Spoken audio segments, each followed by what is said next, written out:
Hi hello friends, welcome back to my YouTube channel. So ఈరోజు special మామిడికాయతో పులిహోర అయితే చేయబోతున్నా. So ఎలా చేయాలి, ఏమేమి ఇంగ్రీడియంట్స్ కావాలో మనం 1 by 1 చూసేద్దాం. ఫస్ట్ మన తాలింపుకు తగినంత ఆయిల్ వేసుకోవాలి. సో ఇదైతే సమ్మరు ఫేవరెట్ ఫుడ్ అనమాట. పిల్లలకి చాలా ఇష్టంగా తింటారు పులిహోరలోకి. అలా మామిడికాయ పులిహోర అంటే చాలా టేస్ట్గా ఉంటుంది.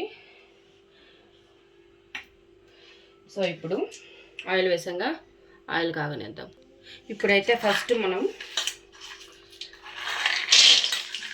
పల్లీలు వేసుకోవాలి. పల్లీలు వేసుకొని వేయించుకున్న తర్వాత ఆవాలు, మిగతా ఇంగ్రీడియంట్స్ వేసేద్దాం. సో పల్లీలు కొంచెం బ్రౌన్ కలర్ రావాలన్నమాట. సో ఇప్పుడైతే ఫ్రెండ్స్ మన పల్లీలు కూడా వేగిపోయాయి.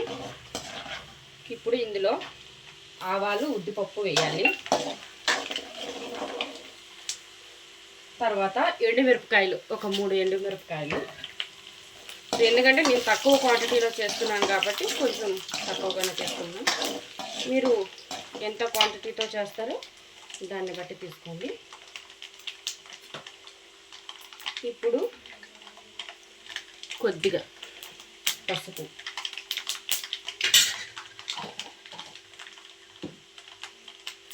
సో ఇప్పుడు మనం తురుము పెట్టుకున్న మామిడికాయ కూడా వేసేసి ఎక్కువసేపు వేయించకూడదు అనమాట. 5 minutes అంటే 5 minutes అంతే, అలా వేసి తీసేసేయాలి. అంతే, సింపుల్ అండ్ టేస్టీ మామిడికాయ పులిహోర అయితే రెడీ అయిపోతుంది. సో దీంట్లో ఏంటంటే పుల్లగా ఉండే మామిడికాయ తీసుకున్నామంటే చాలా బాగుంటుంది. సో ఒక 5 minutes దీన్ని అలా వేయించేసి దీంట్లో రైస్ వేసి మిక్స్ చేయడమే. సింపుల్ అండ్ టేస్టీ మామిడికాయ పులిహోర అయితే రెడీ అయిపోద్ది. సో ఇప్పుడు రుచికి సరిపడంత సాల్ట్ వేసి ఇంకొకసారి ఇలా కలిపేయడమే. సో ఇప్పుడు మనం చూడండి రెడీ అయిపోయింది. దీంట్లో అన్నం వేసేద్దాం.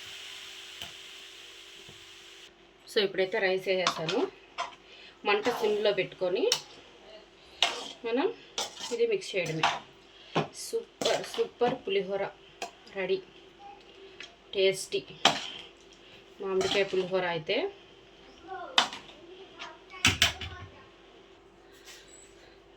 సో ఫ్రెండ్స్ చూడండి, మన మామిడికాయ పులిహోర అయితే రెడీ అయిపోయింది. చూడండి ఎంత పొడి పొడిగా ఉందో. సో ఇలాంటి రెసిపీస్ మీకు కావాలంటే కామెంట్ చేయండి, తప్పకుండా చేసి చూపిస్తాను. అలాగే మన ఛానల్ని సబ్స్క్రైబ్ చేయడం మాత్రం మర్చిపోకండి.